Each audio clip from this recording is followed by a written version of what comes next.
मेरे last video में मैंने आपके सामने एक नए तरीके के स्कैम का पर्दाफाश किया था, जिसमें अलग तरीके से लोगों के पैसे लूटे जा रहे थे। अगर आपने वो वीडियो नहीं देखा तो प्लीज देखना, क्योंकि स्कैमर्स ने स्कैम करने का एक ऐसा यूनिक तरीका अपनाया था जिसमें बड़े आसानी से कोई भी फंस सकता है और एक झटके में आपको पूरी की पूरी मंथ की सैलरी से हाथ धोना पड़ सकता है। मगर आज कुछ ऐसे टाइप के स्कैम्स के बारे में मैं आप लोगों से बात करूंगा जिसने कि पूरे यूपी में लगभग कई लोगों के साथ ठगी की है, और अगर इन पे कोई रोक नहीं लगा पाया तो ये स्कैम यूपी से निकलकर पूरे देश में अंजाम देंगे। इनका बिजनेस मॉडल सिर्फ एक ही चीज की वजह से सक्सेसफुल है, और वो है लोगों की हवस।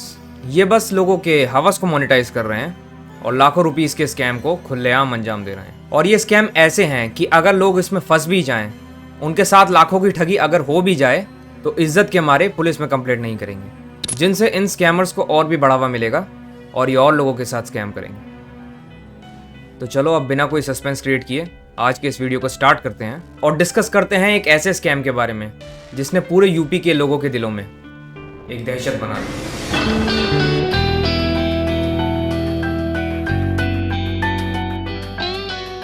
वीडियो में आगे बढ़ने से पहले do subscribe to this channel, क्योंकि ऐसे वीडियोस बनाने में बहुत ही ज्यादा मेहनत और लगन लगती है। उत्तर प्रदेश देश का सबसे बड़ा स्टेट, जो एक वक्त अपने गैंगस्टर्स की वजह से जाना जाता था। आज वहां गैंगस्टर्स और माफियाज पे तो कानून ने शिकंजा डाल दिया है, मगर उत्तर प्रदेश में सरेआम लड़कियों की मदद से लोगों को चूना लगाया जा रहा है। दरअसल इस स्कैम का नाम कॉल गर्ल स्कैम है। इस स्कैम के जाल में खुद विक्टिम ही आकर फंसते हैं, क्योंकि ये स्कैम जो है वो आपके घर तक चलकर नहीं आता। लोग खुद इसके पास जाते हैं और उन्हें इस स्कैम तक उन्हीं की हवस ले जाती है। जब आप गूगल पे कॉल गर्ल सर्च करोगे तो काफी सारी वेबसाइट्स आ जाएंगी, जिसके बाद अगर आपको कोई कॉल गर्ल बुलानी है तो आप उनमें से एक वेबसाइट पर क्लिक करोगे और बस वहीं से शुरू हो जाएगी इनकी स्कैम। यूपी में स्कैम बहुत तेजी से बढ़ रहा था, लेकिन इसका भांडा तब जाके फूटा जब पुलिस ने आरोपियों को अरेस्ट किसी और चक्कर में किया था, लेकिन रियल रीजन इनका ये निकला। जांच के दौरान इतने बड़े स्कैम का पुलिस को पता चला।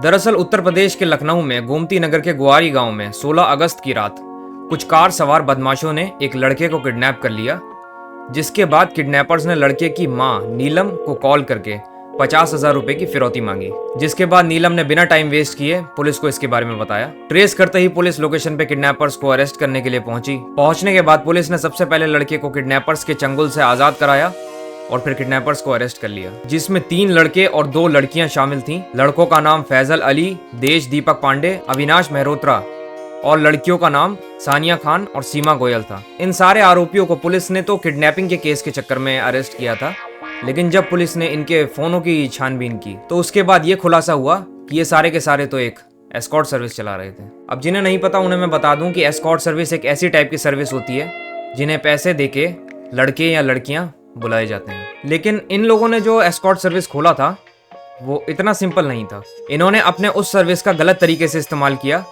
वो भी पूरे 2 साल तक न जाने कितने लोगों को अपने जाल में फंसा के इन लोगों ने उनसे पैसे लूटे।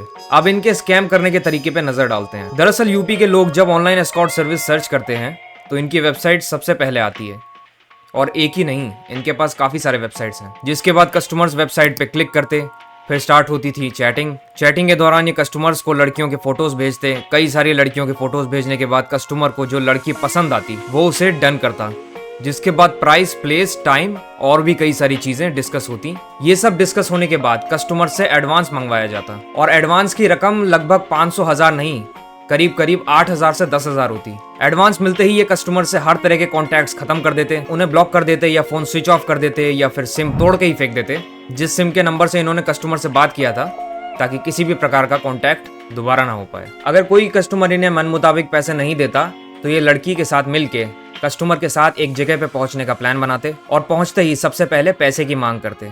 पैसा लेते ही ये लोग वहां से फरार हो जाते। अगर कोई कस्टमर किसी तरह की चालाकी करता तो ये उसी लड़की के थ्रू एक फेक केस करने की धमकियां दिया करते। जी हाँ, फेक केस की धमकियां। और ये एक ऐसा हथियार था इनके पास जिसके बाद इनसे कोई पैसा मांगने की हिम्मत नहीं करता, क्योंकि एक तो इज्जत खोने का डर और दूसरा जेल जाने का डर। क्योंकि हमारे देश में दुष्कर्म का केस लगते ही पुलिस बिना कुछ सोचे समझे आपको घर से उठाने आ जाती है, जिसके बाद आपकी इज्जत तो समझो हमेशा के लिए गई, चाहे आपकी गलती हो या ना हो।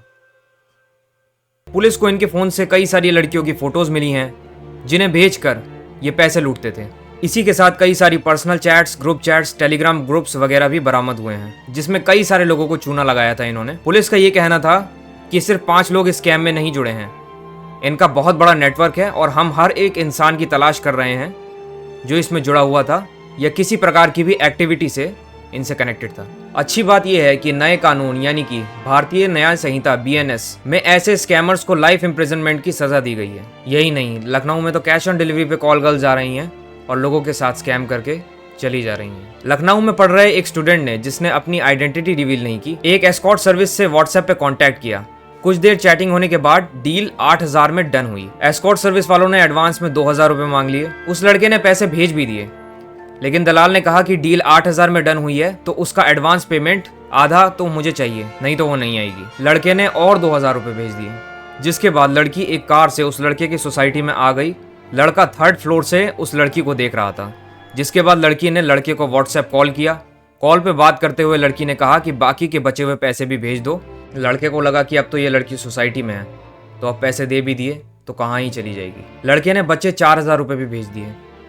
जैसे ही लड़की के पास 4,000 रुपये आए, वैसे ही वो गाड़ी वाले के साथ तुरंत कार में बैठी और वहाँ से निकल गई। जब लड़के ने कॉल किया तो पहले तो उस लड़की ने उसे बहुत गंदी गंदी गालियाँ सुनाई, उसके बाद उसका नंबर ब्लॉक कर दिया। अब शर्म के मारे ये किसी से मदद भी नहीं मांग सकता था। ये कहानी उस लड़के ने दैनिक भास्कर के रिपोर्टर्स को भी बताई है, क्योंकि दैनिक भास्कर ने इस केस पे एक बहुत ही बढ़िया स्टिंग ऑपरेशन किया था, लेकिन लड़के ने फिर भी अपनी आइडेंटिटी रिवील करने से मना कर दिया ताकि उसकी बदनामी ना हो। स्कैमर्स स्कैम करने के तरीके तो ढूंढते ही रहेंगे, लेकिन स्कैमर्स का काम वहाँ और आसान हो जाता है जहाँ पे वो एक ऐसी फील्ड में स्कैम कर रहे हों जिसके बारे में लोग अपने घर वालों को भी बताने से बचें, जिसमें अगर किसी ने बाहर आके कुछ भी बताया तो अल्टीमेटली उल्टा उसी की बदनामी हो जाएगी। इसलिए स्कैमर्स ऐसे फील्ड में बहुत ज़्यादा एक्टिव रहते हैं और लोग बदनामी के डर से पुलिस में ये कंप्लेंट ही नहीं कराते, चुपचाप ये स्कैम झेल जाते हैं, जिससे स्कैमर्स को और ज़्यादा हिम्मत मिलती है और वो लगातार आने वाले टाइम में लोगों के साथ स्कैम करते जाते हैं और करते ही जाते हैं। लेकिन नए कानून में ऐसे स्कैमर्स को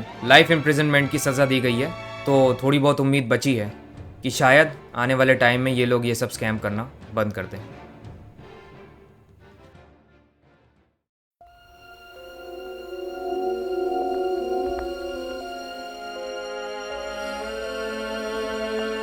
I hope you like this video and my perspective of seeing things. अगर वीडियो अच्छी लगी है तो सब्सक्राइब करें अपने चैनल को, क्योंकि ऐसे ही वीडियोस मैं आपके लिए वीक बाय वीक लाता रहता हूँ। साथ ही साथ do check out my Instagram too, क्योंकि वहाँ पे भी इससे रिलेटेड कंटेंट आता रहता है। मिलूंगा आपसे नेक्स्ट वीडियो में, तब तक के लिए आपका अपना एब्सोल्यूट। Peace out.